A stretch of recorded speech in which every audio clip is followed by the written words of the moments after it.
No questions.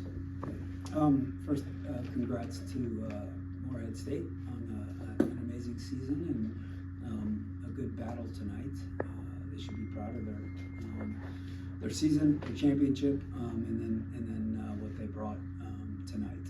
Caused us some problems. Obviously, a low block and lots of bodies behind the ball, and in some ways fun to play against, but also in many ways really hard and annoying and borderline frustrating to play against. And but like we just told our team, professional performance, had some really good final passes, had some good goals, had some good possession when we moved the ball fast, and I reminded them that this game is hard, and final balls are hard, scoring goals are hard, and we talked about a couple other scores that are going on right now, right? That aren't 5-0. So good performance, good start to our NCAA Tournament postseason run. Questions?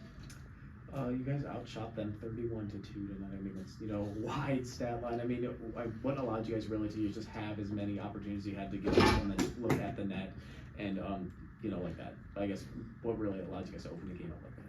Yeah, I thought at times our spacing was pretty good, and like I said, movement of the ball was pretty good, and a little bit of final passes in behind the line, some decent serves, and some slip balls in behind, and created a number of chances. And the thing I haven't mentioned is, and I said this to our team, we scored 5 goals. Their goalkeeper made, I'd say, 3 or 4 pretty darn special plays. Right, she was very good. Right, great big presence, and then made some saves. Right,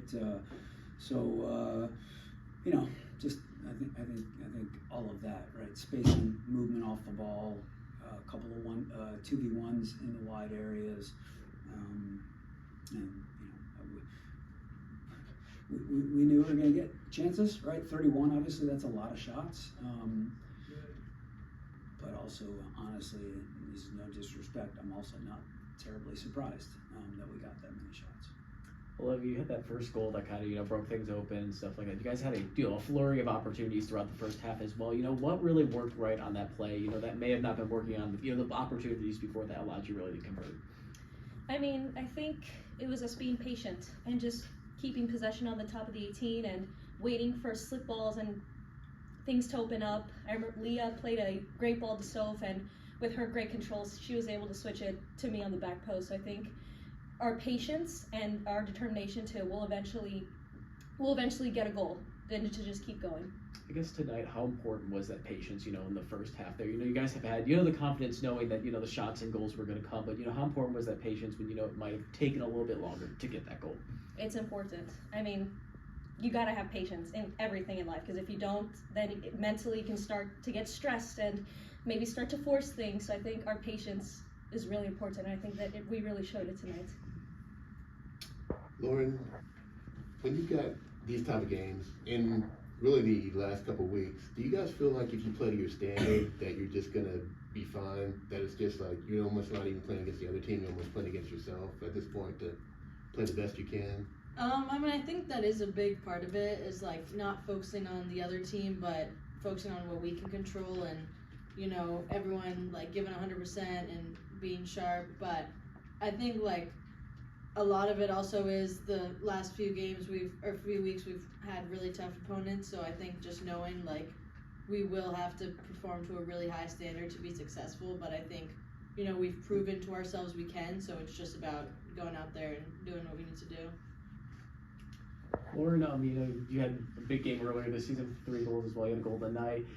We saw Ron get a little involved as well as too with the offense. I mean, how big of a role did the defense play tonight? And just moving the game up a little more upfield and just being involved in the scoring effort. Yeah, definitely. I think because of the low block that we talked about, we were able to step up, take some more space, and as a defender, sometimes like they don't track you as much. You can kind of inch in there, and I think Joe, really great awareness, just lay off the ball, and yeah, always fun to be in the box, so I enjoyed that, yeah. Coach, you guys are either getting A&M or Colorado coming up. I know it's it's still early. That game hasn't been played yet, but just knowing ahead of time, facing A&M. If it is them, how does it help that you saw them to open up the season? Yeah, a little familiar with them, obviously, but both teams are good, and who's going to win that game? Obviously, it's at A&M, so obviously they're a little bit more comfortable being at home. However, Colorado's had some great results, so that game's probably a bit of a coin toss because they're both really good teams, both playing in really good competitive leagues.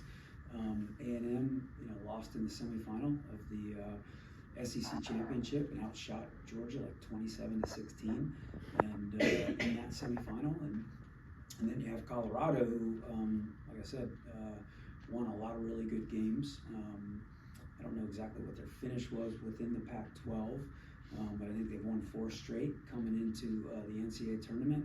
Maybe no goals against in that time period, including a 4-0 win against Arizona State, who had just, I think, knocked off USC, and I think Colorado tied USC earlier in the year. So both really good teams. So no matter who we get, we're getting a good opponent. We know that. Anything else? Perfect.